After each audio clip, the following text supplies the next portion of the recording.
बाहरी डिग्रियां या बाहरी उपाधि हमारा उपहास होगा ना कि सम्मान। ये जो हमारा मार्ग है ना, ये बहुत दैन्य मार्ग है। इसमें कोई पदवी नहीं, इसमें कोई, हमारी दैन्य पदवी से बढ़कर कोई पदवी नहीं। दैन्य पदवी, हम आपके भी सेवक हैं, हम आपके भी सेवक, ये हमारी भक्ति है।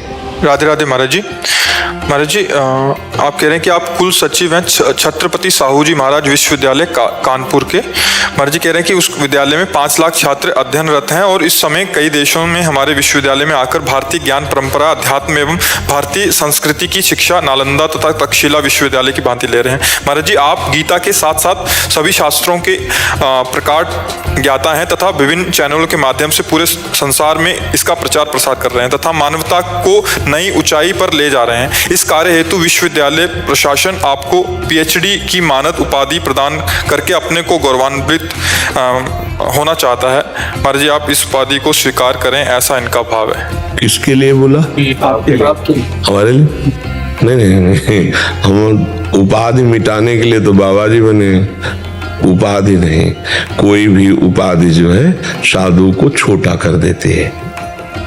हम जिस उपाधि में हैं उस उपाधि से सब छोटे हैं। हम भगवान के दासत्व में हैं। चराचर जगत हमारे स्वामी का रूप है। इससे बड़ी हमें उपाधि कोई नहीं दे सकता और वो हमारे भगवान ने हमें दी है। ये सब छोटी उपाधियां हैं। बड़ी उपाधि की प्राप्ति के लिए छोटी उपाधियों का त्याग किया जाता है। सबसे बड़ी उपाधि है मैं सेवक सचराचर रूप स्वामी भगवंत। मेरा संसार का जो स्वरूप भगवान का है वो मैं सबका दास हूँ, यही हमारी उपाधि है। छोटे बन करके सबकी सेवा करना, बड़े बन करके अहंकार आकर के नरक जाना।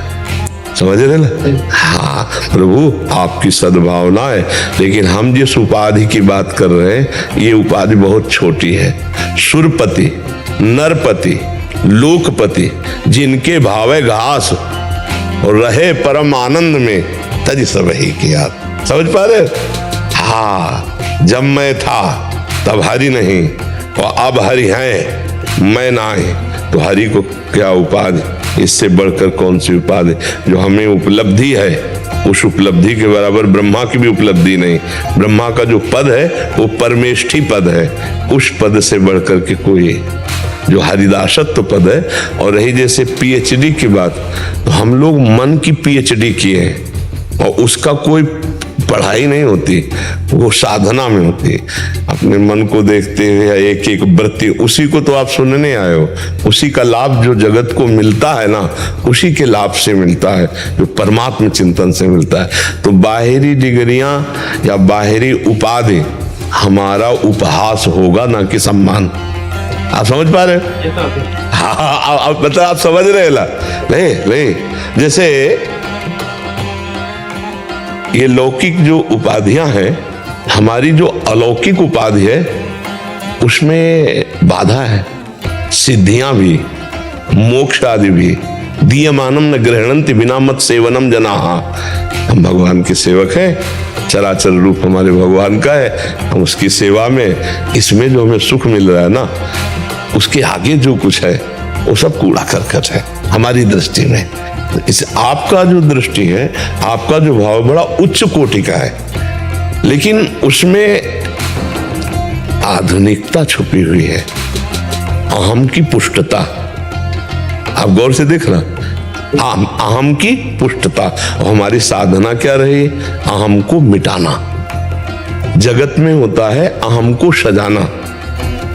देखना, जगत की उन्नति क्या होती? अहम को सजाना।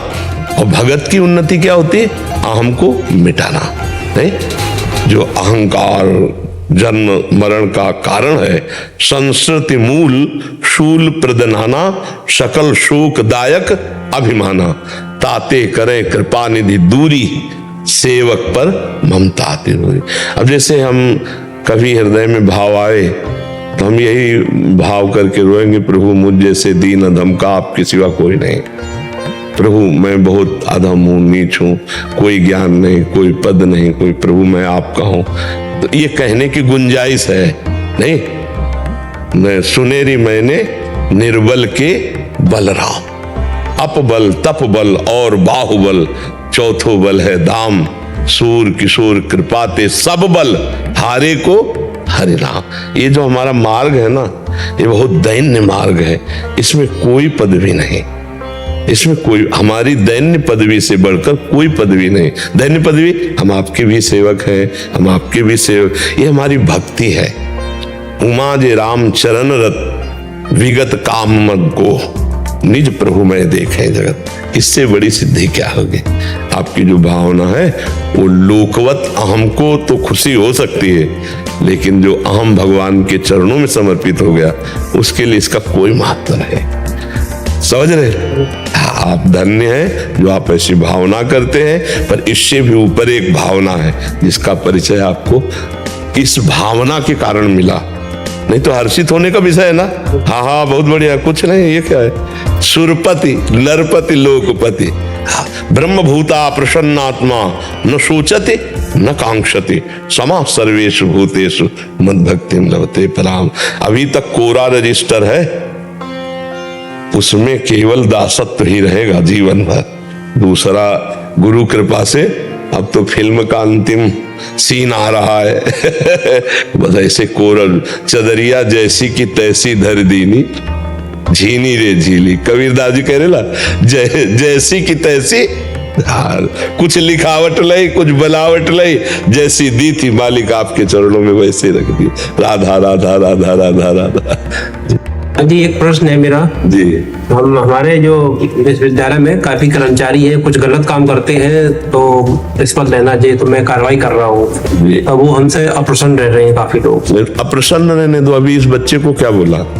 अगर धर्म के विरुद्ध आचरण कोई करता है, अगर एक दो बार विनय के द्वारा नहीं समझता है, एक दो बार तो हम विनय करते हैं, जैसे साधुता हमारा अध्यात्म कहता है कि आपने गलत किया, हम आपसे कह रहे हैं आपने गलत किया, आप कहते हैं जी प्रमाणित है गलत है, हाँ तो हम आपको एक बार क्षमा करने की कोशिश करते हैं यदि अपराध क्षमा करने योग्य है तो, लेकिन दोबारा और फिर तिबारा ये हम चांस आपको नहीं देंगे।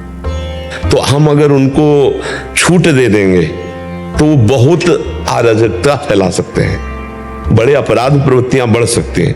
बच्चे हैं, बच्चियां हैं, आते हैं। अगर कोई भी कर्मचारी जरा भी किसी भी तरह अपराध प्रवृत्ति का पाया जाए तो दंड विधान के द्वारा उसको पवित्र किया जाए। अगर दंड विधान नहीं होगा, भय नहीं होगा, तो उसकी प्रवृत्ति बढ़ती चली जाएगी और वो खुद अपना नाश करेगा और चार को और भी है। तो वो अप्रसन्न रहे या प्रसन्न रहे इससे मतलब नहीं होता। हमें देखना होता है हम धर्मयुक्त हैं कि नहीं, कोई सपोर्ट दे या ना दे। अगर हम धर्मयुक्त हैं तो हमारा सपोर्ट भगवान, धर्मो रक्षति रक्षिता, धर्मवान पुरुष की रक्षा स्वयं धर्म करता है, आपको किसी के सपोर्ट की जरूरत नहीं। अच्छा, जब आप धर्म के विरुद्ध आचरण करने वाले का विरोध करेंगे तो चार आपका विरोध करेंगे ही, वो अप्रसन्न होंगे ही, वो निंदा करेंगे, वो प्रतिकूल व्यवहार भी करेंगे, वो आपके ऊपर वार भी करना चाहेंगे, लेकिन आपको डरना नहीं है। सीम की चाप सके को उतासु, बड़ रखवार रमापति जासु, इसलिए चिंता नहीं। समझ पा रहे हैं आप जी?